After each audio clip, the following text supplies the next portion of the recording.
नमस्कार दोस्तों, भगवान आप सभी का भला करे और आपकी सारी इच्छाएं मनोकामनाएं पूरी हो। यहाँ पर आपके 5 प्रमुख प्रश्न हैं जिसमें करियर, बिजनेस या government job, financial stability, family, love life और कंसिस्टेंसी का इशू आपको देखने को मिल रहा है। क्या इसके पीछे कारण है? उसके पहले यहाँ पर आते हैं आपके पाम, स्किन और टेक्सचर पर, जो कि काफी साफ ढंग से बतलाएगा कि किस तरह के लक आपके लाइफ में अवेलेबल है, जो करियर वाइज सबसे ज्यादा सुटेबल आपके नेचर वाइज और overall luck wise, circumstances wise होने वाला है। इस तरह के पाम स्किन को पेपर स्किन एलिमेंट हैंड कहा जाता है, जो व्यक्ति को थोड़ा सा सेंसिटिव और इंट्यूटिव बनाता है। आप जैसे जातक थोड़ा सा प्रेशराइज सिचुएशन हेट करने वालों में से होते हैं, और वो सभी तरह के काम जिसमें किसी तरह का लिमिटेशन या बाउंडेज यहाँ क्रिएट ना हो रहा हो अपर ऑर्डिनेट्स के द्वारा, यानी इंडिपेंडेंट वर्क में ज्यादा प्रोग्रेस यह इंडिकेट करता है, क्योंकि खुद का थोड़ा क्रिएटिविटी या आर्टिस्टिक क्वालिटी हर तरीके के काम में उपयोग करना पसंद करते हैं, समय पर काम करके देना भी पसंद होता है, किसी भी तरह की जिम्मेदारी भली भांति ढंग से निभाते हैं, क्योंकि सीरियसनेस काम को लेकर के ये देता है। तो इस तरह के कॉम्बिनेशन में सेल्फ मेड प्रोफेशन जब देखने को मिलता है या इंटरेस्ट बेस्ड वर्क होता है, तो बहुत ज्यादा प्रोग्रेस यह इंडिकेट करता है। यही एकमात्र कारण हुआ कि सूर्य की रेखा आपके पाम में काफी अच्छी स्थिति में है, जो सरकारी नौकरी या सरकार से होने वाले लाभ को बतलाती है। लेकिन यहाँ पर जो आप इस तरह की आड़ी रेखा देख पा रहे हैं, इसे कहा जाता है गर्डल ऑफ विनस, और ये सपोर्टिव हार्ट लाइन की भूमिका निभाती है। इसलिए multiple emotion, multiple thought process, multiple यहाँ पर सेंटिमेंट्स को यह डेवलप करता है, जिसके कारण से मूड स्विंग जैसे इश्यूज होते हैं। और इन्हीं कारणों से जब जब आपके ऊपर प्रेशर क्रिएट किया जाएगा, बहुत ज्यादा बाउंडेशन, चाहे वो टाइम को लेकर के हो गया या काम को लेकर के हो गया, क्रिएट किया जाएगा, स्ट्रेसेस, स्ट्रगल को जब बढ़ाया जाएगा, तो वहां पर आप बहुत लंबे समय टिक नहीं पाएंगे, क्योंकि ये आपके नेचर के बिल्कुल विरुद्ध यहाँ पर होने वाला है। गवर्नमेंट जॉब के लिए सनलाइन का होना काफी स्ट्रॉन्ग इंडिकेशन देता है कि आपके पास क्वालिटीज की कोई कमी नहीं है, टैलेंट, स्किल, स्पेशलाइजेशन और इवन नॉलेज की भी। लेकिन यहाँ पर जो ये आड़ी रेखा क्रॉस हो रही है, ये कभी भी आपको क्रेडिट रिवॉर्ड अवार्ड नहीं दे पाएगा आपके काम को लेकर के। इसी कारण से आपको अनसेटिस्फेक्शन हमेशा जॉब कल्चर में देखने को मिलेगा, जिसमें आपकी मेहनत का फल हमेशा कोई दूसरा लेकर के जा रहा होगा, अथवा आपको यहाँ पर बहुत ज्यादा दबाया भी जाएगा। इस कंडीशन में जो पॉलिटिक्स होता है उसका भी सामना बहुत ज्यादा करना पड़ता है। तो ओवरऑल गवर्नमेंट से रिलेटेड काम में थोड़ा बहुत सिक्योरिटी हमें जरूर समझ में आता है, लेकिन वहां पर आपका कोई बहुत बेहतरीन स्तर का ग्रोथ नहीं है। तो इस कंडीशंस में हमेशा फ्री विल को अपना करके चलना चाहिए, और इस कंडीशन में जिस भी चीज में आपका स्किल और स्पेशलाइजेशन है, उसके regarding mediator, agent, broker, consultant, service provider, इन 5 एलिमेंट से जुड़ करके बनता है फ्रीलांसिंग, यानी इन्हीं से रिलेटेड काम करना चाहिए, ताकि यह प्रॉपर एक जॉब के कैटेगरी में ना आ सके, एक रिस्पॉन्सिबिलिटी के कैटेगरी में आ सके। तो इस कंडीशन में आप पाएंगे कि आपका जो फर्म है या आपके नाम से जो काम चल रहा है, वो लगातार बढ़ना शुरू होगा। बड़े बड़े डील्स और कॉन्ट्रैक्ट्स आपको आपके एफर्ट्स के द्वारा और इस मार्स लाइन के द्वारा मिलना शुरू हो जाएगा। अपने दम पर बहुत बड़ा यहाँ पर प्रॉपर्टी प्लस प्रॉस्पेरिटी और अपना खुद का गुडविल आप क्रिएट कर पाने में सक्षम रहेंगे, और गुडविल में ही आपका काम आता है, आपका फर्म आता है, आपका नेम रिस्पेक्ट आता है। तो इन सब चीजों के कारण से जो ये आड़ी रेखा क्रॉस हो रही है, जो अड़चन, बाधाएं, रुकावट, अननेसेसरी स्ट्रगल, स्ट्रेसेस देती है, और बहुत ज्यादा मेहनत कर्म के बावजूद भी, मेहनताना के बावजूद भी जो यहाँ पर हमें रिसीव होता है, रिवॉर्ड, अवार्ड, मनी, ये सब चीजें जो प्रॉपर यूटिलाइज नहीं हो पाती है, ये सारे स्ट्रगल एक बार में खत्म होंगे। क्योंकि जब फ्री विल आपको मिलेगा तो आपका माइंड बहुत अच्छा उसमें काम कर सकेगा, और जितना भी पैसा आप आकर्षित करेंगे या अपॉर्चुनिटीज ग्रैब करेंगे, उसके बिहाफ पर जब आप इन्वेस्टमेंट करना शुरू करेंगे, तो आपके पास में वेल्थ बहुत ज्यादा क्रिएट होगा। क्योंकि यहाँ पर आपके पाम में साफ रूप से दिखाई दे रहा है कि वेल्थ की जो लाइन है या साइन है, वो बहुत ज्यादा प्रोमिनेंट है, और जन्म स्थान से दूर तो और बड़े स्तर का तरक्की आपके हथेली में लिखा हुआ है। तो इस कंडीशन में यहाँ पर जो गवर्नमेंट कॉन्ट्रैक्ट है, उसमें डेफिनेटली आप अपने एंगेजमेंट को बढ़ाइए, लेकिन सेल्फ बिजनेस को लेकर के ज्यादा आपको एफर्ट डालना चाहिए और ज्यादा फोकस रहना चाहिए।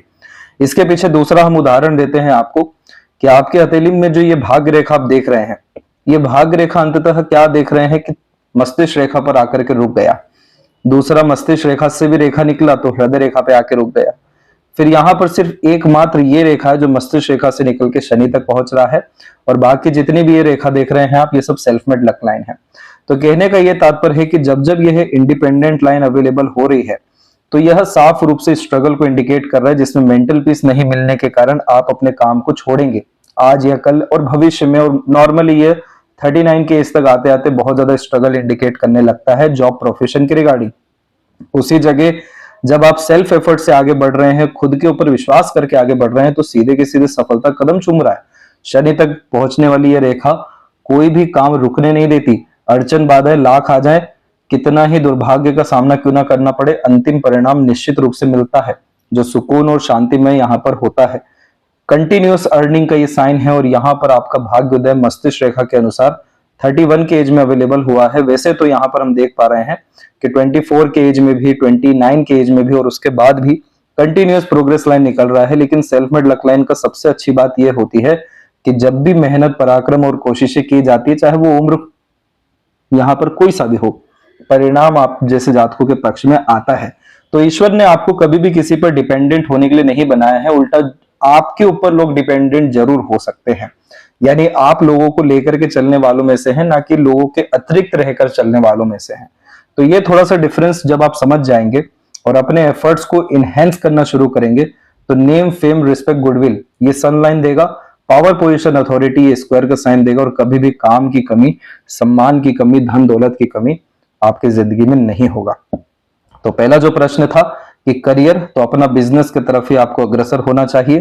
फाइनेंशियल स्टेबिलिटी आपकी जिंदगी में तब आएगा जब आप सेविंग के बजाय इन्वेस्टमेंट के ऊपर ध्यान देंगे। इस तरीके का जब मनी ट्रायंगल होता है जिसमें सूक्ष्म बुध रेखाएं होती हैं, कभी पैसा रुकने नहीं देता। ऊपर से भाग्य रेखा का भी बल बहुत ज्यादा प्रबल नहीं है, जो कि मनी के लीकेज को इंडिकेट करता है। कमाने का साधन एक हो जाता है और खर्च होने का साधन 2, 3 और उससे ज्यादा हो जाते हैं, क्योंकि बहुत तो की जिम्मेदारी लेकर के चल रहे होते हैं, जैसे घर परिवार और तमाम तरह के मिसलेनियस एक्सपेंसेस। तो इस कंडीशन में आप जैसे जातक अगर थोड़ा बहुत भी पैसा कहीं पर भी इन्वेस्ट करना शुरू कर दें, यानी फंसाना शुरू कर दें, जैसे कि म्यूचुअल फंड होता है, शेयर मार्केट भी होता है, या फिर जमीन के विषय में भी, या फिर आपके काम के रिगार्डिंग जो भी इक्विपमेंट्स होते हैं उन सब विषयों में भी, तो यहां से आपके पैसे का सदुपयोग होगा, क्योंकि हर जगह पर स्क्वायर के प्रोमिनेंट साइंस अवेलेबल है जो कंटिन्यूअस इन्वेस्टमेंट के माध्यम से बड़े स्तर का पैसा और साम्राज्य योग, यानी बहुत ज्यादा रईस और समृद्ध होने का योग बतला रहा है। तो सुपर रिच आप निश्चित रूप से बनेंगे, लेकिन सिर्फ एक कंडीशन है, वो है इन्वेस्टमेंट। चाहे अभी से कर लें या 10 साल बाद से कर लें, जितना जल्दी करेंगे उतना बड़ा परिणाम देखने को मिलेगा। लेकिन अगर ओवरऑल हम देखें तो फाइनेंशियल स्टेबिलिटी सिर्फ आपको ये एक मरकरी लाइन देते हुए देखने को मिल रहा है, जो थोड़ा स्ट्रांगली आगे बढ़ा है। तो इस कंडीशन में अप्रोक्स 27 के एज के बाद से आपको फाइनेंशियल स्टेबिलिटी जीवन में देखने को मिलने वाला है। फैमिली की रिगार्डिंग और बाकी मैरिड लाइफ की रिगार्डिंग यहाँ पर बात करें तो सबसे पहला तो यही दिखा कि जुपिटर फिंगर पे तिल है। ये नेगेटिव साइन होता है, क्योंकि इस कंडीशन में फैमिली से किए गए सभी तरह के एक्सपेक्टेशन फुलफिल नहीं होते हैं। ये तिल पेंडिंग कर्मा को इंडिकेट करने के कारण सिर्फ एक बात बतलाता है कि आपको आपके फैमिली में सर्व करना पड़ेगा, नौकर जैसा रहना पड़ेगा। इसीलिए वहां से उम्मीदें कभी भी फलित नहीं होती है, और अगर वहां पर आपने सेवा नहीं दी तो यह खुशियों में कमी जिंदगी में लेकर के आएगा। इसीलिए निस्वार्थ भाव से और बिना किसी उम्मीद के लगातार सेवा करनी चाहिए, और किसी का भी मानसिकता, व्यवहार आपके अनुकूल होना मुश्किल रहेगा। इसीलिए इस तरह की आड़ी रेखा आ चुकी है। अब इस कंडीशन में यहां हम देख पा रहे हैं कि स्क्वायर का साइन है कि आप अपने घर परिवार में काफी समृद्ध इंसान होने वाले हैं। आपके नाम पर काम होते हुए देखने को मिलेगा। आप घर परिवार के बैक पावर बन करके रहेंगे। स्टार का साइन भी बना हुआ है, तो समाज में रुतबा सम्मान भी अच्छा रहेगा, लेकिन घर के अंदर जाकर हारना पड़ेगा। तो इसीलिए फैमिली से डिस्टेंस में रहना या जन्म स्थान से दूर जाकर के काम करना आपके लिए बहुत ज्यादा बरकत लेकर के आएगा। और इस कंडीशन में अगर आपको इसका रेमेडी करना है, क्योंकि रेमेडी करने से इन सबके नेगेटिव इन्फ्लुएंस कम होना शुरू होते हैं, तो वो आपको सजेस्ट डेफिनेटली किया जाएगा। जहां तक रही लव लाइफ की बात, तो इस तरह का कॉम्बिनेशन लव लाइफ में सक्सेस नहीं दे पाता है। काफी स्ट्रगल आना शुरू हो जाता है। ऊपर से आपका nature emotional, sensitive, loving, caring भी बहुत है। जिसको अपना मान लिया तो उसके लिए अपना धड़ भी अलग कराने में आप पीछे नहीं हटेंगे, लेकिन ये आपके लिए फ्रूटफुल है ही नहीं। ये सब इमोशनल ट्रॉमा आपके भविष्य में बनेगा, जो कि आपको आपके करियर में और लाइफ में और फ्यूचर में डिस्टर्बेंस ही क्रिएट करने वाला है। तो ये पक्ष आपके हित में है नहीं। Emotion, sentiment, family, love life, आपको इन सब से थोड़ा डिस्टेंस रखना चाहिए, एटलीस्ट 4 साल का। और इस 4 साल में आपको सिर्फ और सिर्फ आपके सन को और आपके माइंड को इनहेंस करना चाहिए। सन को यानी rules, regulation, ethic, talent, skill को बढ़ाना चाहिए, और माइंड यानी फोकस, डिवोशन, डेडिकेशन, नॉलेज को इनहेंस करना चाहिए, क्योंकि यही दोनों चीजें जिंदगी में सब तरह का प्यार, सब तरह का आकर्षण, सब तरह का दुलार, घर परिवार की स्थिति, वैवाहिक जीवन की स्थिति, सब कुछ बहुत अच्छा करेगा। लेकिन जहां इस पक्ष में आप उलझे तो ये एक ड्रेनेज ऑफ एनर्जी है, जहां पर सिर्फ और सिर्फ आपकी ऊर्जा का हनन ही होगा। तो इस कंडीशन में जब आप ये मानसिकता विकसित कर लेंगे कि आपको 4 साल सिर्फ आपके करियर पे, आपके स्ट्रेंथ को गेन करने में, विजडम को गेन करने में और एफर्ट्स आपके काम में डालने में ध्यान देना है, जिसमें स्किल स्पेशलाइजेशन बढ़ाने के साथ में कॉन्टेक्ट रिलेशंस भी बढ़ाने हैं, तब जाकर के आपका जो इनकंसिस्टेंसी का इशू आता है वो नहीं आ पाएगा, क्योंकि माइंड लाइन तो अभी बिखर के चल रही है। ऊपर से इसमें राहु का इन्फ्लुएंस भी थोड़ा ज्यादा है, जो इल्यूजन भी क्रिएट करेगा। तो इस कंडीशन में आप सिर्फ सूर्य को पकड़ लीजिए, और सूर्य को कैसे पकड़ने की सजेस्ट आपको कर दिया जाएगा। माइंड के स्ट्रेंथ को बढ़ाना है आपको, ये सिर्फ सन रेमेडी से आपका बढ़ जाएगा, कोई भी इनकंसिस्टेंसी का इशू देखने को नहीं मिलेगा। अगर यह तिल है तो इस कंडीशन में हमेशा गरीबों की मदद करनी है, असहाय लोगों को दान धर्म करना है, मजदूरों की सेवा करनी है। क्योंकि आपके दूसरे हथेली में भी इस तरह का चिन्ह दिख रहा है, तो एक बार कंफर्म जरूर करिएगा, क्योंकि इस तरह के चिन्ह में भाग्य में अवरोधक निर्मित होता है, और इस तरह के भाग्य में अवरोधक हमें नहीं चाहिए। तो शनि प्लेनेट जो रूल पीपल होते हैं, इन लोगों की सेवा भरपूर आप जैसे जातकों को करना चाहिए, और कम से कम हर शनिवार को तेल लगाकर नहाने का नियम अथवा तेल दान करने का नियम तो करना ही चाहिए। Uncertainties, difficulties, inconsistency, doubts, confusion, सब कुछ जिंदगी से खत्म होता दिखेगा। एक प्रॉपर स्टेबिलिटी, चाहे वो मेंटल हेल्थ को लेकर के हो, इमोशनल लेवल पे हो या लाइफ स्टाइल वाइज हो, सब विषयों में आता हुआ देखने को मिलेगा। ये टेम्पररी गेन्स, टेम्पररी बेनिफिट्स, ये जो लाइंस हैं, इन सब का असर पूरा का पूरा खत्म हो जाएगा। तो कभी भी किसी के सहारे की, किसी की जरूरत की या किसी के कारण सफलता की जरूरत नहीं पड़ेगी, खुद के दम से ही आप सब कुछ हासिल करते हुए देखने को मिल जाएंगे। तो ये थी सबसे महत्वपूर्ण बातें आपके हाथ के विषय में। तो आशा करता हूं सभी प्रश्नों को उत्तर मिल गया हो। अपना ध्यान रखें। आपको बहुत बहुत धन्यवाद।